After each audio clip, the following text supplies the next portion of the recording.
So I want to go back and look at this picture. This is a picture of the Battle of Manila Bay and Dewey's fleet. So who can I get to come up here? Gavin, come up here. It's kind of hard to see. I want you to come up here and Gavin describe this for us. What do we see right here? The American ships or what? They're painted gray and they're not scratched by anything. They aren't scratched by anything? Okay. It looks like they're shooting into the harbor, I guess, on other ships and just destroying. I guess they look like wooden ships to me. Very good, very good. Wooden ships, okay. And what do you see about the American ships? There's just a bunch of them. Are they wooden as well? No, they're made out of metal. Okay, all right, thank you. That's exactly what I wanted you to get out of it. What is the difference here? This is propaganda. This is a propaganda piece.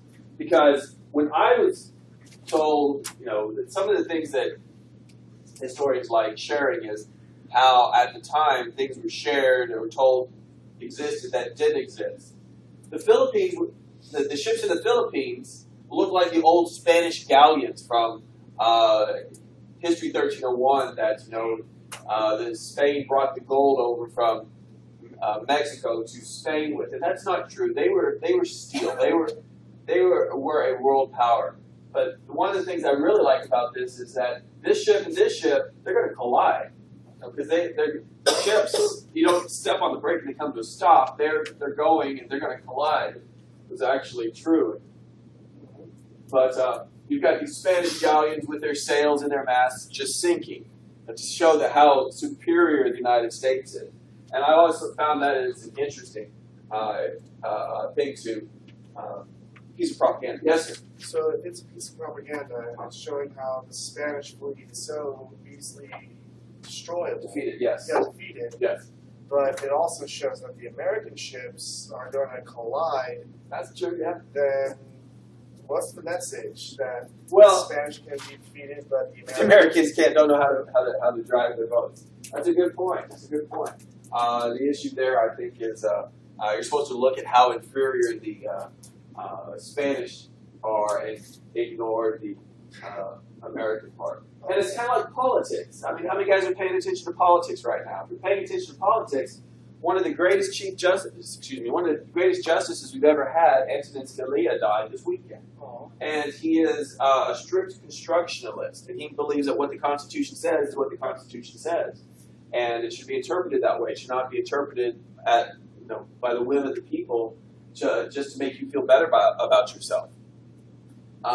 And now the debate is, should President Obama nominate someone within the last couple years, couple months of his administration? Well, the obvious answer is yes, he should. That's his job. The Constitution says he should have the right to do that. He has the right to do it, so he should. However, if the Republicans who control the Senate that confirms whoever the president nominates doesn't like that person, they are in their constitutional balance to say, no, we don't want to talk about that. We don't want to talk about that until the next president comes out. Is it obstructionist? Yes. Is it something they're allowed to do? Yes. Both sides have the authority to do that.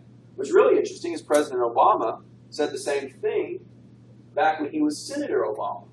We should not confirm anybody in the president's last year. And now he's saying, well, the Senate should confirm. It's all perspective. He's gone from being a senator saying, no, you shouldn't do that because it wouldn't be a candidate that he liked, versus now he's President Obama. And he's saying what? He's saying, well, yeah, you should do it because I'm the president. That's my role. That's what I get to do. You should do it. And it's the same thing with the Republicans. Republicans said, yeah, the president should be able to do it, back when it was Bush. And the Senate should confirm, back when the Senate was confirmed, but the Senate was controlled by the Democrats. But now it's changed. So as it's changed, so has the perspective. So when last we met, we were talking about this splendid little war that was so nice and wonderful that it was going to be over so quick before you even knew it. Kind of like what the Civil War was intended to be by the South, at least what they thought.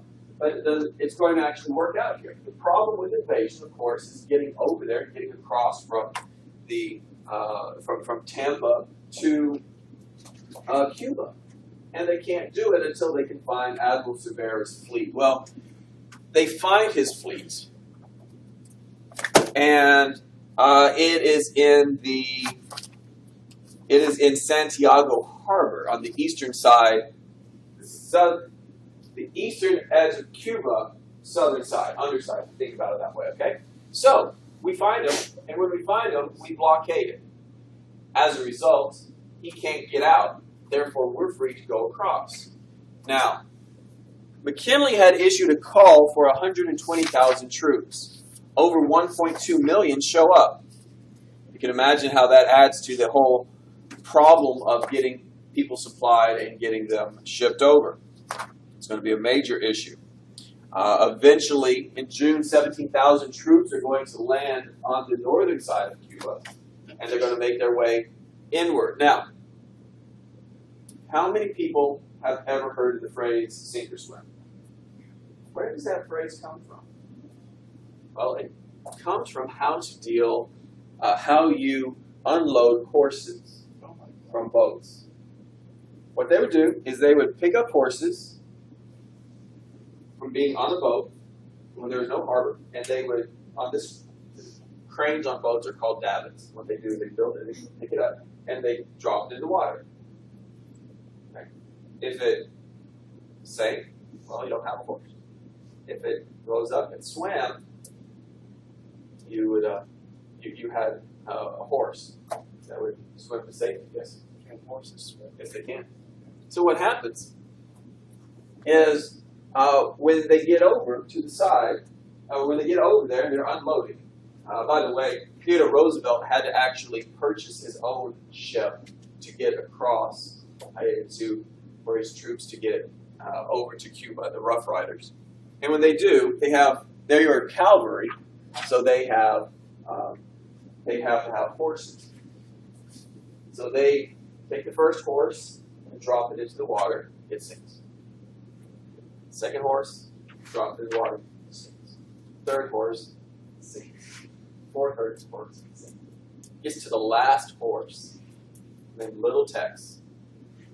Raise it up, drops it in. Comes up, starts swimming out to sea.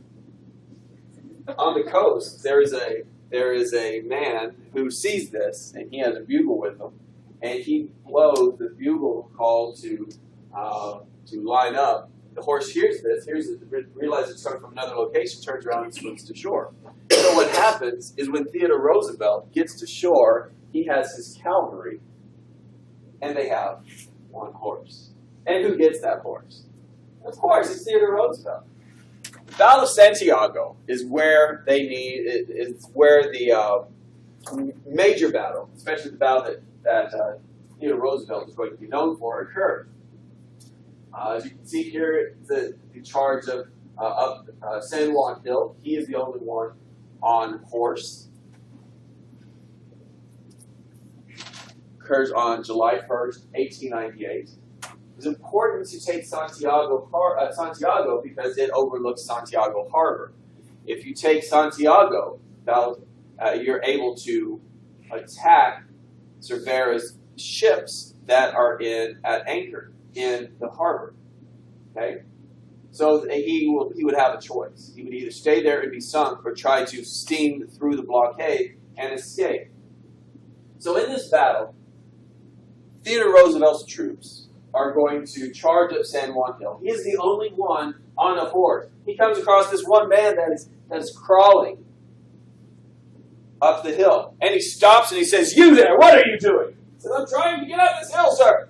And he says, "Are you so lacking in manhood that you are crawling while I sit astride a horse?" He's like, "No, sir." He said, "Get up!" And this man gets up and he charges. Now, something else that's a problem here is that the equipment that they had was so old that the gunpowder was left over from the Civil War. Now, the gunpowder that was used during the Civil War was, by this point, archaic. Technology had caught up to have a smokeless version of gunpowder. So the problem here is that when you fire and you shoot, you give yourself away of where you're at. So the Rough Riders and all the Americans are firing, and they're getting shot at. However, the Spanish forces have a newer type of gunpowder, and it is a smokeless. So it's this battle, even though the Americans outnumber the Spanish, is a very difficult battle because the Americans have inferior gunpowder. Eventually, they're able to take San Juan Hill, and San Juan Hill overlooks Boston Harbor. Sorry, wrong class, 1301. Overlooks Santiago Harbor. And with them, their artillery is able to shell their various fleets. He is forced to flee. As he flees, he is pursued by 5 American battleships. In a 4-hour battle, his fleet is completely destroyed.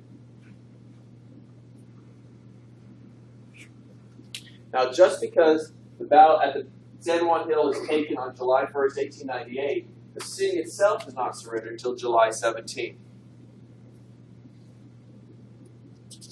For this battle, Theodore Roosevelt would be issued the Congressional Medal of Honor, the highest award that the United States can give. However, before he can actually get it, the war comes to an end. And when the war comes to an end, the United States just leaves their soldiers there. And they really have no interest or really any impetus to bring them home. So they stay there.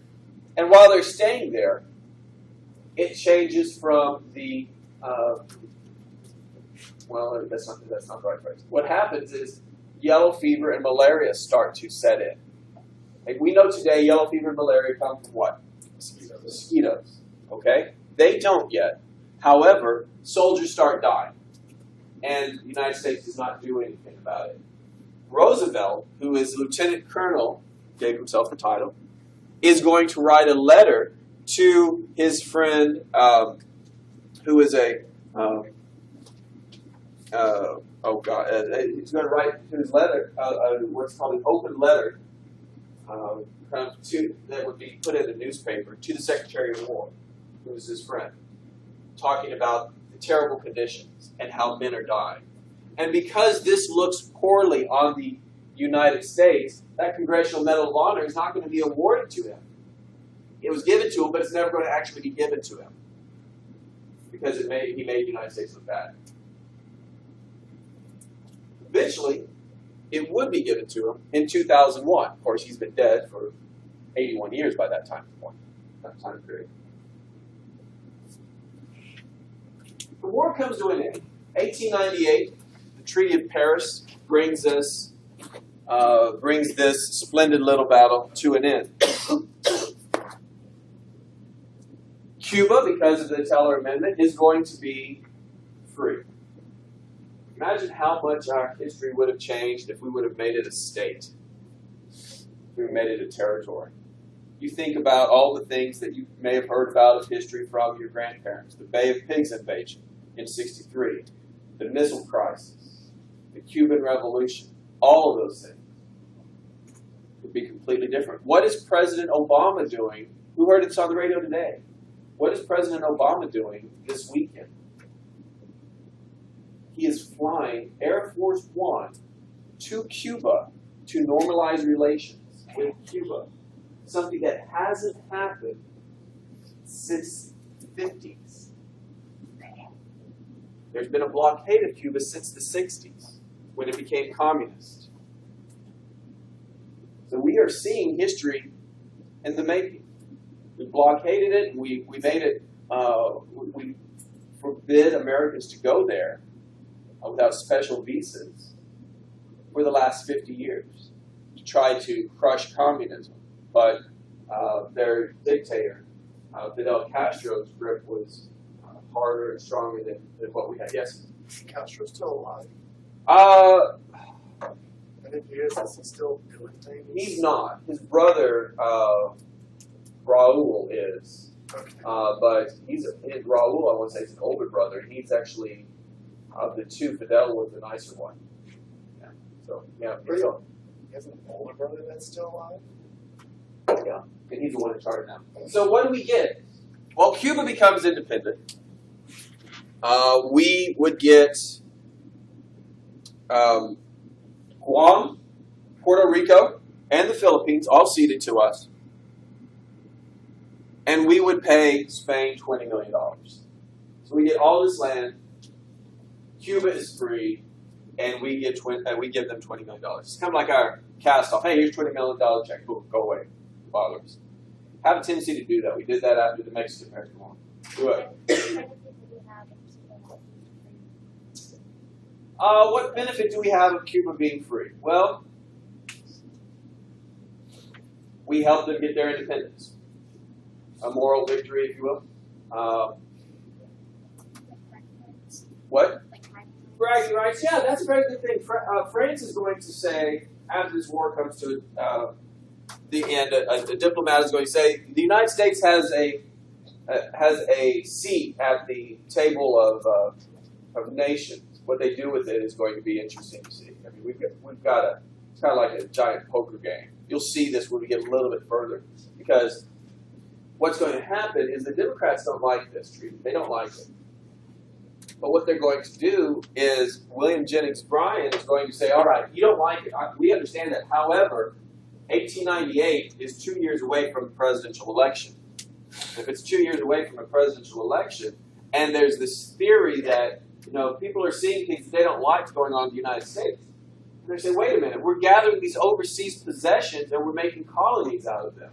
How are we any different than England that we broke away from 125 years ago? Is that a valid question?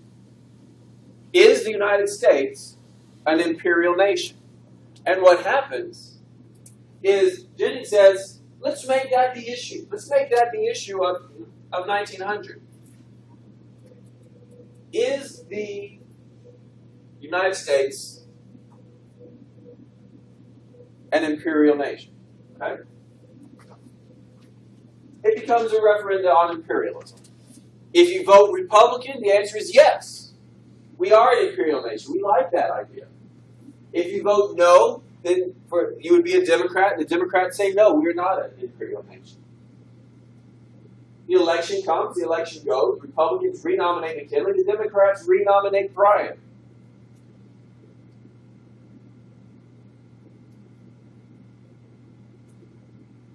McKinley is blue, Bryan is red.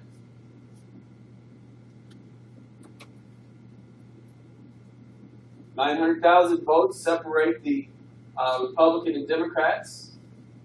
But when it comes down to electoral votes, 292 versus 155, McKinley wins re-election. Yes? Republicans favor imperialism. McKinley is president when the Spanish-American War occurs. And he's the one who's brought in all of these distant possessions into our sphere of influence.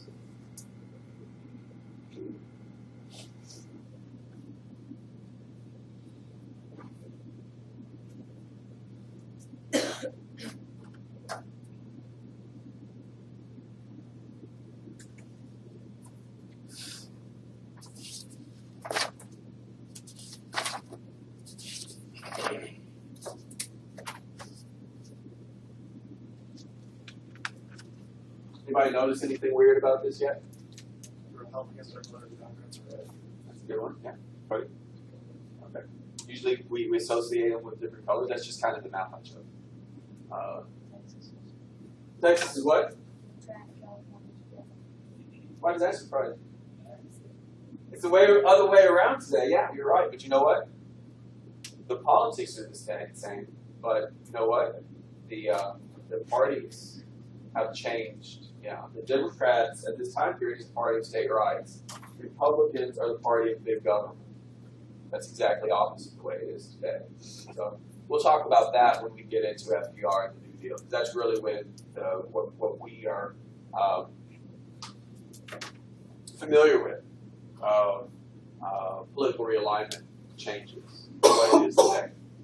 Okay, it's really interesting. So we'll talk about that when we get to it. Okay, so what do we have at the end of the 19th century? We have Midway. We have Guam. We have Wake. We have Hawaii. We have we have Midway twice. There's not two different Midways. It's just up there twice. And the Philippine Islands. we have a lot of possessions in the Pacific. And why do we have a lot of these? What's the real basis for them? Philippines and Hawaii are different, but Midway, Guam, and Wake, they're very small. Very small. Why do we have them? For like military purposes. Military purposes, but really something a little bit more too. What is that? Like resupply ships. Resupplying our ships. Yes, exactly right. That's the answer I'm looking for. They're the ones who are going to. That's where we're going to store our coal for these ships. Our ships really aren't going to change over to oil until about the 1920s.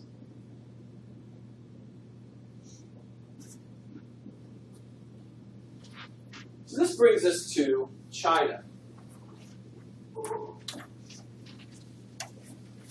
China is an interesting creature.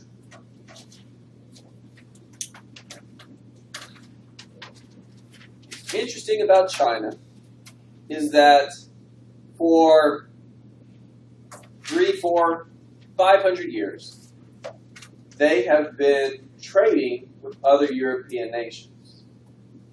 And what happens is these European nations would establish ports in their major cities, or these major areas. What do we want from China? Really hasn't changed much since in 1492, Christopher Columbus sailed the ocean blue. What was he wanting?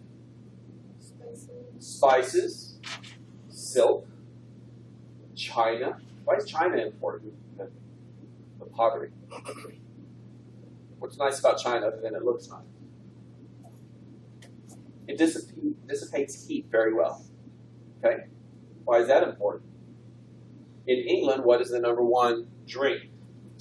Tea. How do they drink it? Hot. Okay? You want some form of insulation on that tea because it's boiling hot. And guess what? China does that. Now, off the coast of China is this little place called Japan.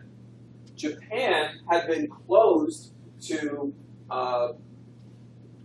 anyone for hundreds of years. They were very culturally backward, and they were very openly hostile to anyone who came into their land. If you landed purposefully on their island, you would be killed. If you were shipwrecked on their island, you would be killed. If you were a missionary, they had very special things. If you were a Christian missionary, they had this very special thing that they would do to you. It's exciting.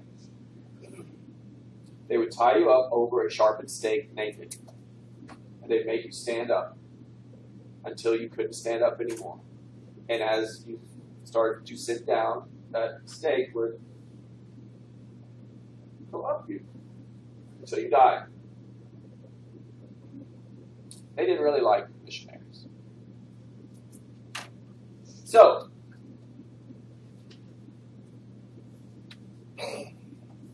in the latter half of the 19th century, I get my century mixed up. 19th century, the United States forces Japan to open up their ports to trade. What happens is Japan realizes how backwards they are as compared to the rest of the world. Therefore, they begin seeking out ways to become modern. And one of those ways to become modern is to have a modern day navy and army. Now, Japan historically is resource poor. So everything Japan does is going to be targeted at improving their resources. So in 1894 and 1895, Japan and China go to war. Sino means Chinese. 1894 and 1895. Less than 30 years, Japan has been open to modern culture versus several hundred years. Who should win? China. No. Japan beats China and makes them so unstable that whatever ability they had to hold off European incursions into their area is gone. It is ruled by the Empress Dowager, who maintains a very weak hold on the nation. And what happens is these European nations are going to start dividing China up into different spheres of influence. So these spheres of influence, Russia is green, Japan is this is Korean peninsula right here. Is this purple, British is red, French is yellow, and then Germany is brown right here.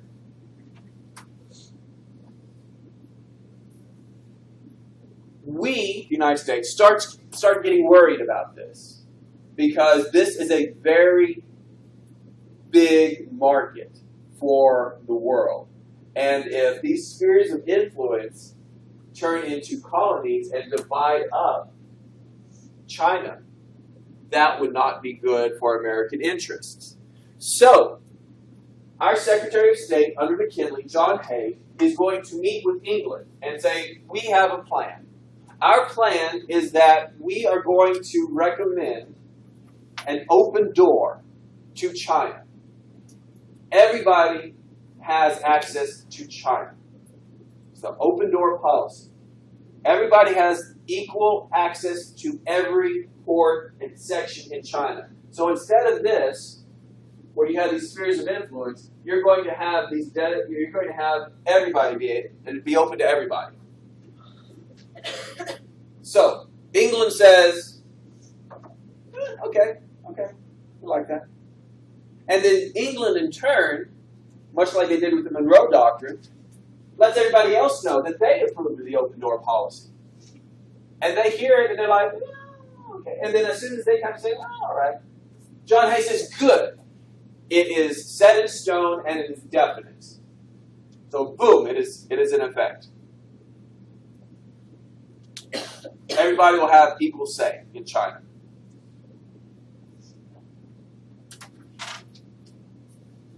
The next year, rebellion erupts. It's known as the Boxer Rebellion. The Boxer Rebellion is made up of ultra-nationalists of Chinese, secretly financed and approved by the Empress Dowager. They are against all forms of Western influence, missionaries, culture, even Western dress. They disapprove of. Eventually, what happens is a joint force of Americans, British, Russians, and French, totaling 22,000 soldiers, are going to go in, and they are going to put down the they're going to put down the rebellion. Now, here's the problem. You got 22,000 foreign troops, that have just taken over China. What could occur? What would be very easy to occur? They could say, this is our territory. What are you going to do about it? What are you going to do about it? What happens is instead is the United States says, no, we are going to promote Chinese territorial integrity. It is going to be China. It is not going to be divided up into colonies, into different segments. No, we're not going to do that. We are going to keep China the way it is. Now, that stands for about 10 years. What happens then is the old government falls apart, and a new government, a new republic is formed. So China is going to be a republic after this. But this is really our first negotiations at the diplomatic table over another nation.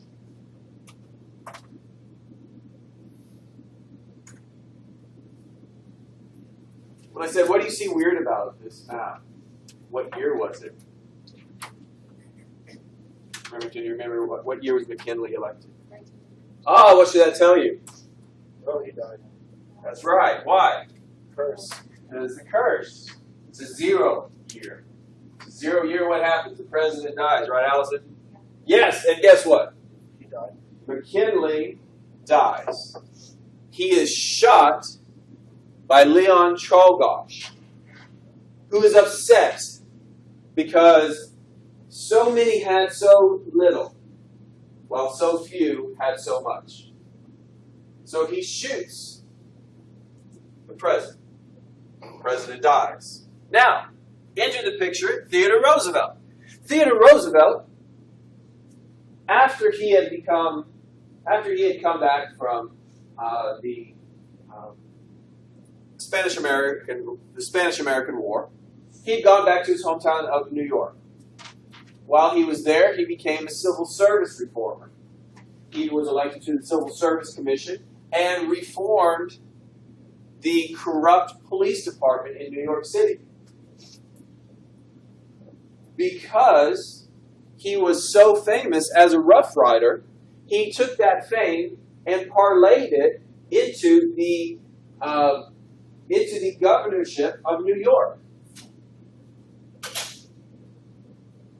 While he was there, he took his civil service reforming ways against the biggest, most corrupt program in the history of the United States, called Tammany Hall. Tammany Hall, since the days of Alexander Hamilton in New York City, had called the shots. Not the city government, not the governor. Tammany Hall did.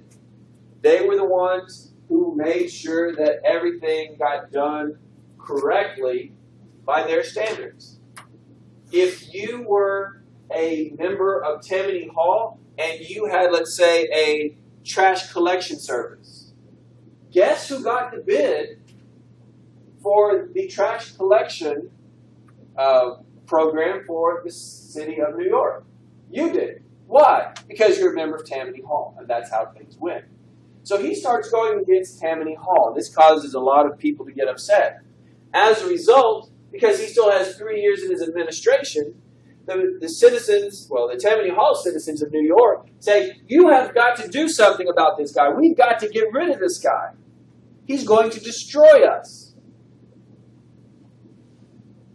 So in 1900, Mark Hanna, who is one of the greatest political minds of that generation for the Republican Party, is going to say, all right, we will make him vice president. Because we make him vice president, he will then go and be vice president of the United States. It will boost McKinley's popularity. He's already popular to begin with. But it'll boost it because he's a war hero. And we'll take him out of New York City, and he'll be relegated to running the city. Or somebody should have said, hey, zero number here. But they didn't. So when Czolgosz kills McKinley, Mark Hanna's first words is, oh dear Lord, that damn cowboy is president. Theodore Roosevelt becomes president. One of the first things that he has to deal with is a problem left over since the Spanish-American War. During the Spanish-American War, as soon as hostilities commenced, out here in San Francisco is the battleship Oregon. She needs to get to one of the two theaters where war is occurring. It is actually quicker to get from here to Cuba than it is to get from here to the Philippines. So the Oregon leaves. Imagine Indiana Jones when he flies, got that little line on the map. Through the Straits of Magellan. Almost there, almost there, almost there. Hey, I wonder if the war's still going on. Probably. Hey, look, we made it to Cuba. Yay, the war's over. It took them 2 months to get there. They get there.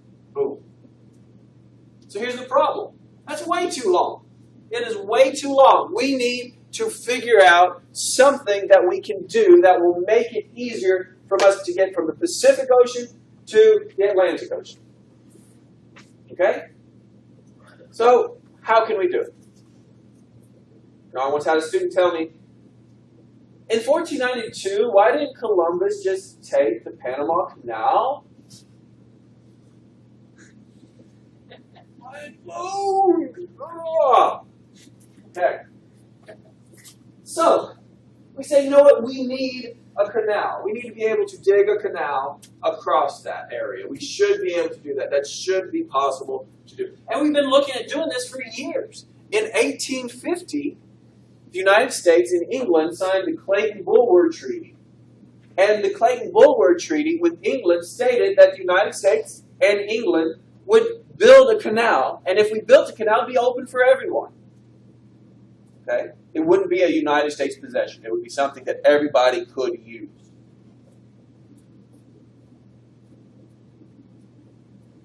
Well, the problem with that is that by the time we get to 1900, we don't really need England to help us with that. England had built the Suez Canal, which is right here between the Mediterranean and the Red Sea, back in 1869. That was easy. They're both same elevation. You just dig a trench. Boom, there you are. The problem here is that the Atlantic and the Pacific, there's a difference in height. So you're going to have some issues. And we really don't need England to help us with it. So what we do is in 1901, John Hay negotiates with the English Lord Constable the Treaty of 1901, which abrogates, which means does away with, the Clayton-Bulwer Treaty, saying that we're going to work with them.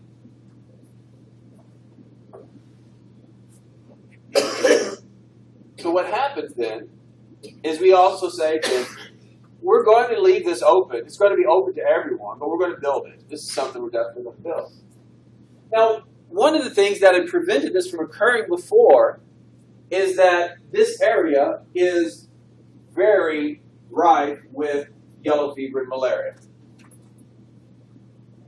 But one of the things that we had discovered during the Spanish-American War is that, you know what? Mosquitoes carry yellow fever and malaria. If we eradicate yellow fever, the mosquitoes in the area, we eradicate what? Chances of yellow fever and malaria. Interesting. So, now that we have been able to take care of those problems, we're like, okay, let's think about this. We have the technology. We have the capability to prevent yellow fever and malaria and our men dying from that. So let's look at it. Let's look at where we could do it. We've got two locations that could really go well. We have Nicaragua, which would just go through there. And then we have what is Panama. But Panama was owned by Colombia. Panama is the shortest distance. It's 50 miles, but it's mountainous terrain in some instances. Nicaragua is 120 miles. But the benefit to Nicaragua is that there's a lot of water that you would take advantage of, so you would just be able to go through it. Okay? This is cool. I've always loved this story. It gets so passionate. The hype, the arguments for which one, Panama or Nicaragua, get so passionate during this time period that proponents of the Panama Canal area actually issue a stamp in Colombia that gets sent to the United States of Nicaragua, the beautiful Nicaraguan countryside. And in the background, can you see this right here? Oh, come on.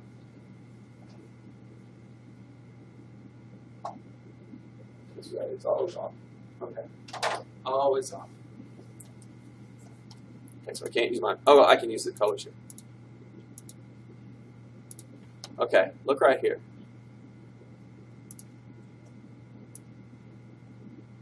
What is that? I'll give you a hint. So I can do this. Oh, that's terrible. It's a volcano. And it's spewing ash. In this beautiful picture of Nicaragua, and what is there? A volcano. We're going to dig this giant trench, in the ground, right next to an active volcano. That active volcano, what does it spew out? Lava. Where's that lava going to go into? That giant trench. And what's going to happen to that giant trench? It's going to refill. So everything we did is going to be done away with because of that giant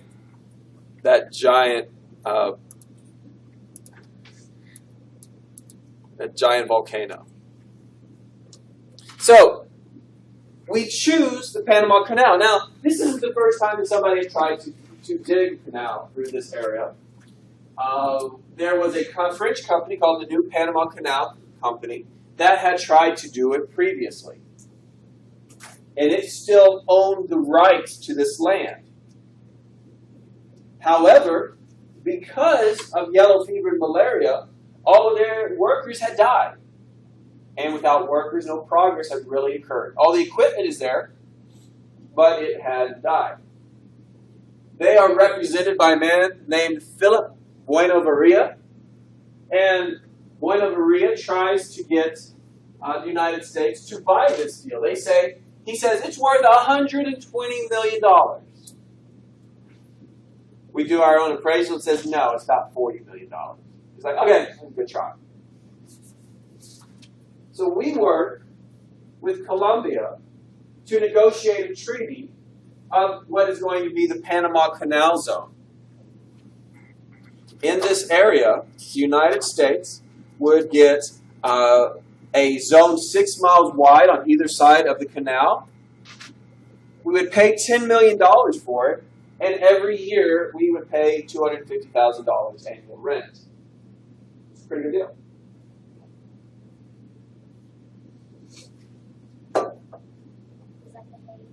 That's the Hay-Huron Treaty, yes.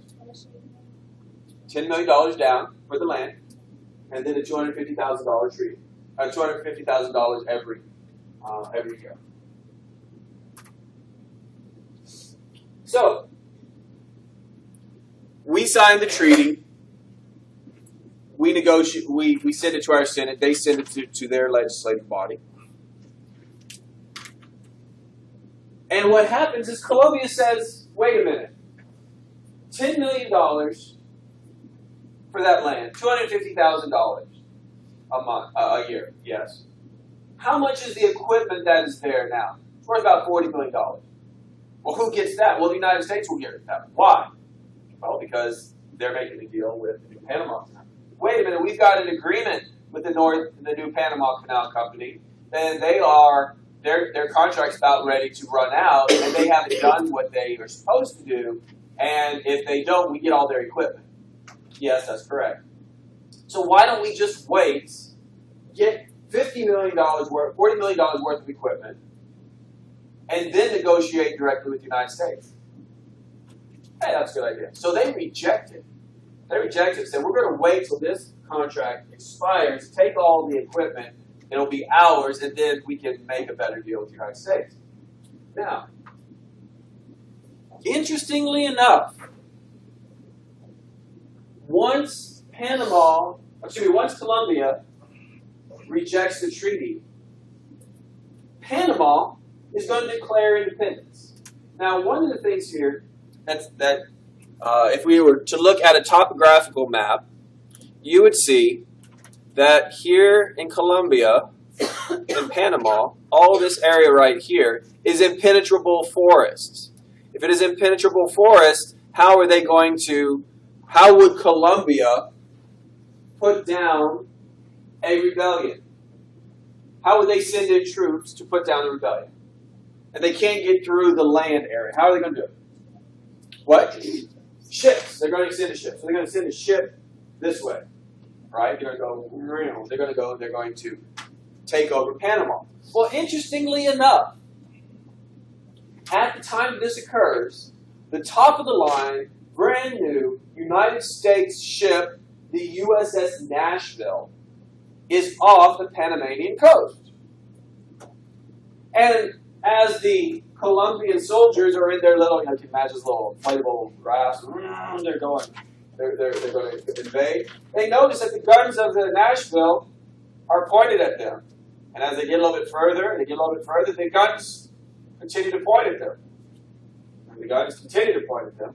And they're like, why are those guns pointing at us? And they're like, probably because they're going to fire. And they said, I don't think we're going to go. So they go back. Panama declares their independence. And as soon as they declare their independence, Theodore Roosevelt sends 5 more battleships down there to make sure that they are independent. All right, now, how does that look? Does that look very good? No, it doesn't. In fact, Theodore Roosevelt is going to be called on the carpet for this. He's going to give a speech to declare, to defend his actions for this. And when he does, he gives this speech and he comes down and he says to John Hay, he says, well, sir, have I defended myself? And Hay says, yes, Mr. President, you certainly have. You are accused of seduction, and you have conclusively proved that you are guilty of rape. Okay? You're guilty of seduction, of seducing someone, and you prove that you were actually truly guilty of rape. Okay? See the correlation there? Okay? We didn't get what we wanted from Colombia, so we made a deal with this little branch of people called Panama, and that is how we got what we wanted. Oh, that's still marker.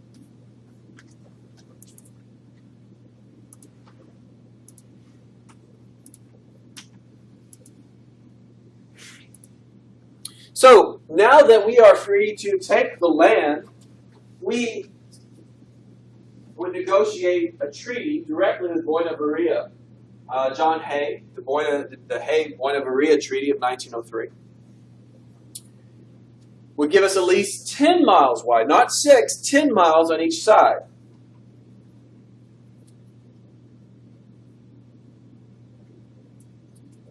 Digging would begin at once, and it would open in 1915. Theodore Roosevelt would go down and travel to it. This is one of the reasons I love teaching this class right now, is because you have pictures. You can actually see pictures and see some videos. Theodore Roosevelt was a very funny person. He was about this tall, and he always wore this huge top hat. He was kind of fat, and he always wore what is called a pin's knees, which was the glasses that kind of fit on your nose and they're on a chain. And he had big teeth, and he had a little bushy mustache. And so he talked, he'd always bite his lip. And you can imagine he's from New York, so he'd talk like a New Yorker. Okay, that's Boston. New York. No, that's Boston. You got it. So and he'd bite his word. So he'd say it like this. And he's a big old teeth. And that's him right there wearing a white suit, imagine. And yeah, it looks like Boss Hog. And here he is sitting on a crane in the Panama Canal Zone.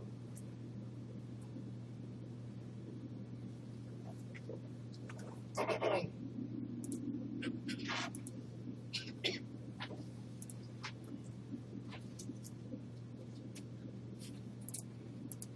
there we go.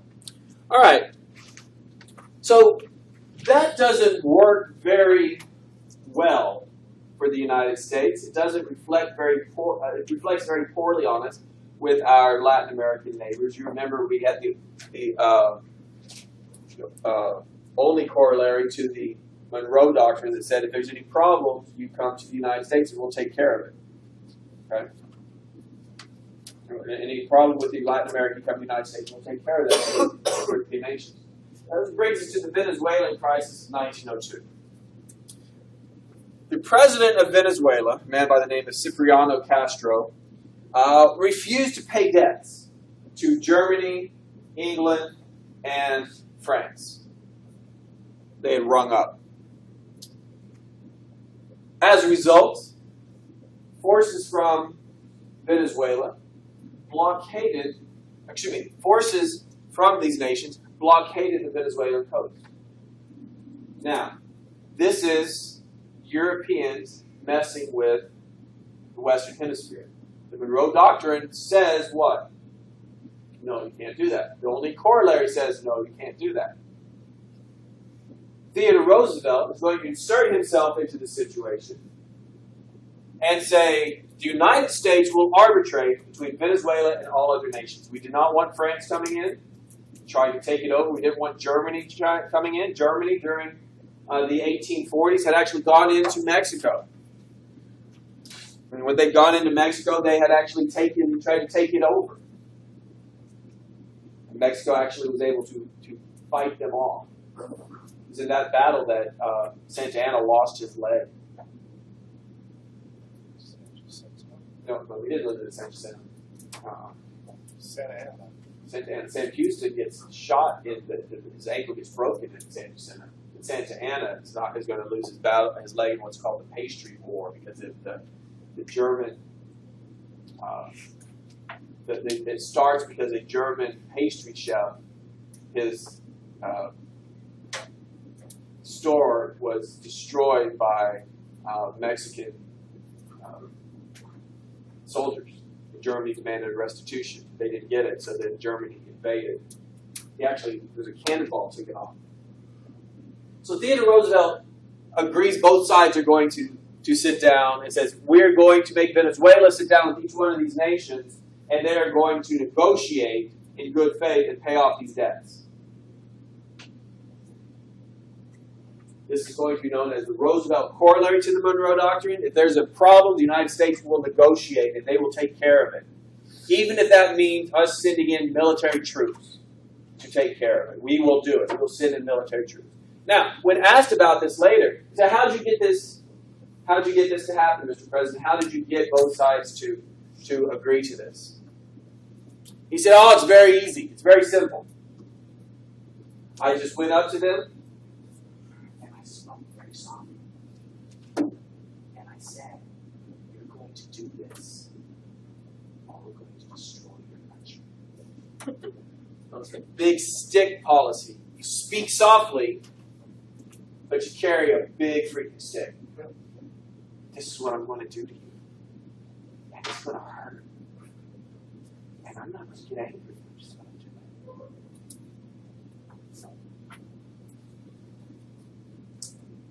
I don't know why I said that. Probably because I used the marker.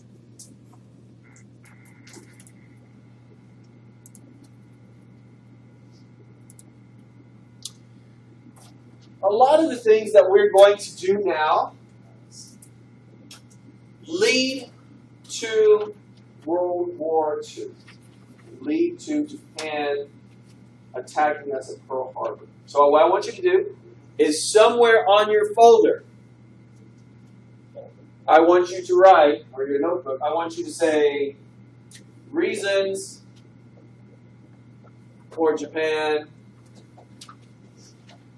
to hate the U.S. All right, I'm not saying that any of the things that they're going to do is justified. Okay, I'm not going to say that. All right, because I don't believe it is. But they have a long memory, and they're going to say, "Here's reasons. Here's some reasons." So the United States in 1853, with Admiral Dewey, opened up Japan through gunboat diplomacy. Gunboat diplomacy is our boats go in. We say, "You're gonna work with us, or we're gonna pound you back to the Stone Age." Not very hard to do in Japan in 1853.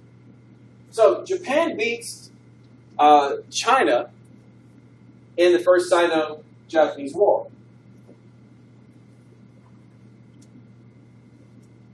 Russia and Japan go to war in 1904 over an area that is known as Manchuria. Manchuria is this area between China and Russia. Okay? Why would Japan invade that area? What does Japan always need? Resources. They don't have it. They never have it. Okay? So what they need is they need resources. And so they attack. Remember how we talked about Admiral Mahan last time? The influence of sea power on history. What is the whole premise of his book? Strongest navy, strongest world power. What happens in this battle, or in this war, Russia completely outnumbers Japan. Completely outnumbers. However, Japan, realizing that they have a long way to go to have a viable navy, gets on one side of a debate that is currently raging across all naval circles. And that is whether you should have a lot of little guns or a couple of big guns, all right, on your ship. Little guns or big guns. Okay. Russia says, well, it's more important to have a lot of little guns that can shoot a lot of ammunition, because a lot of ammunition is better than just a little ammunition. True? Right. Okay. See that? In the old days of wooden ships, when they get together, they go like that, and then they fire broadsides to try to knock the other one out. The more metal you have going at one point, the more like a battering ram. I can see that. Japan says, oh, we can't compete with that. We're going to go with bigger guns on fewer ships. And bigger guns on fewer ships. So in this war, there's an area up here called Tsushima Straits, the Tsushima Straits. In this war is Japan's navy. Russia is going to sail their fleet from up here all the way down, all the way around Africa, and they're going to bring them all over here. Now, do ships sail at different speeds? Absolutely. Absolutely. And there's all different conditions. So what happens is when they arrive at this area, they find the Japanese ships like this, waiting for them. For whatever reason, they say, okay, there they are, attack! And so they sail in like this, one at a time as they arrive. Good idea? Why not? Allison, yes? They should have waited for all their others? Yes, sir? Parker? They wouldn't be able to fire facing directly at them. Okay, well, they can. At this point, you have turrets that can change. But very good point to point out, because in the old ships where they were on each side, you couldn't. Yes, but at this time period, yes, you can. All right, Cody? Well, the Russians have more ships, and they outnumber them if they all go at once. They would outnumber all go at once, yes. So there's a level of arrogance here. If they go one at a time, then Japan outnumbers. Okay, it's true, yes. But they have more ships. They have lots more ships. But here's the problem. No, it goes along with bigger guns, fewer ships, more gunpowder in those shells, which means they go farther. So what happens is Japan is able, with their fewer ships, to hit the Japanese ships, or the Russian ships, sorry, before they can even hope to fire back. It is a complete and utter disaster for Russia. That's this comic book, this cartoon comes out. Over here you have France in Russia's corner saying, "Keep it up, Russia, you're winning." And you got Japan socking it to him. And Russia has got a black eye, and he says, well, if this is winning, what will he do to me if I lose? He's getting his clock clean. In this battle, Russia loses 8 battleships, 5,000 men. Japan loses, where'd it go? 3 torpedo boats, which are very small, and 116 men. Russia is defeated, and even worse than that, they are humiliated. Russia sues for peace. Theodore Roosevelt contacts Russian authorities and Japanese authorities and says, we will, the United States, will negotiate a treaty between you two. We will meet in Portsmouth, Oregon, and we will negotiate the end of this war. They meet. They agree. War comes to an end. For this, Theodore Roosevelt gets the Pulitzer Peace Prize. However, there is no indemnity given. There is no money that is given from Russia to Japan for Japan really winning the war. And this makes Japan very mad. This makes them upset. because they were almost bankrupt. Their economy is destroyed because of this war. They were looking forward to that money that Russia would give them. But because they didn't, they had to pay off all their debts. And who do they blame for this? The United States. That's the Treaty of Portsmouth of 1905.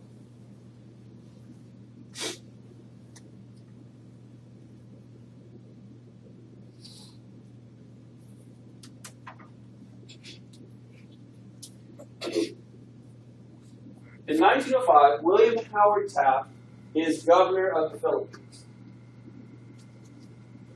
He would negotiate a memorandum of understanding with Japan, saying that if Japan stays out of the Philippines, Japan can do whatever they wanted to with Korea. Japan can do whatever they wanted to with Korea, as long as Japan stayed out of the Philippines. Yes, sir.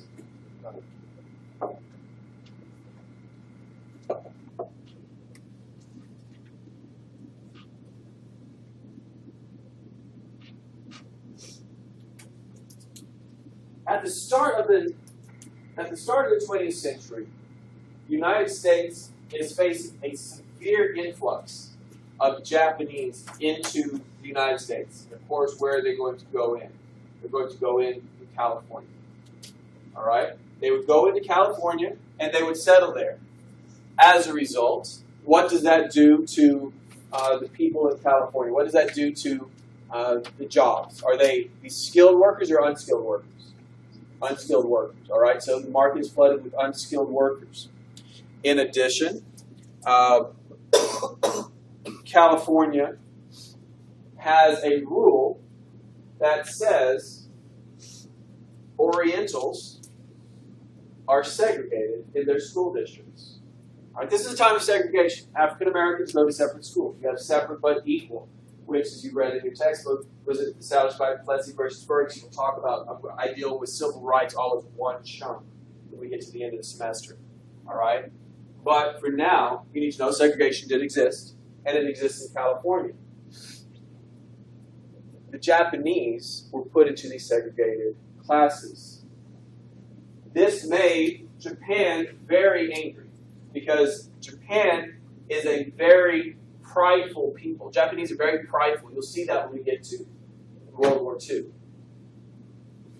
And they do not like this. This is an affront. This is an insult to them that they are not going to school with the Anglo children. They do not like this. Theodore Roosevelt has a problem. He has an issue in which California does not want these people coming in, and Japan is getting upset that we are treating its people as second-class citizens. So what he does is he meets with a Japanese delegation and comes to an agreement called the Gentleman's Agreement, in which the segregation will no longer continue in California of Orientals, Africans, Americans, still in effect. The Board of Education, Brown versus Board of Education in 1854.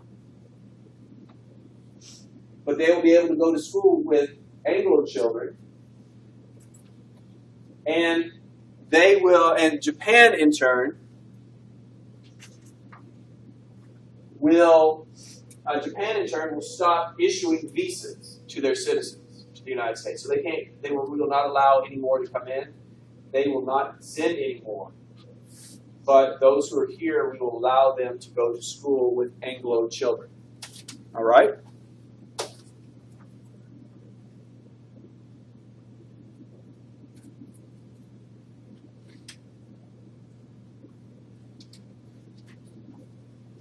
And then in 1908, Japan becomes a signatory of the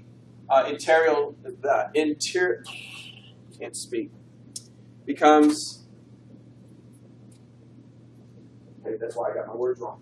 Will become a signatory on the policy of territorial integrity with China. Remember, China's weak. Japan is being exceptionally aggressive. They've already fought two nations that they share an area with, China and Russia, and they defeated both of them. It would be very hard for them to do it again and take over China.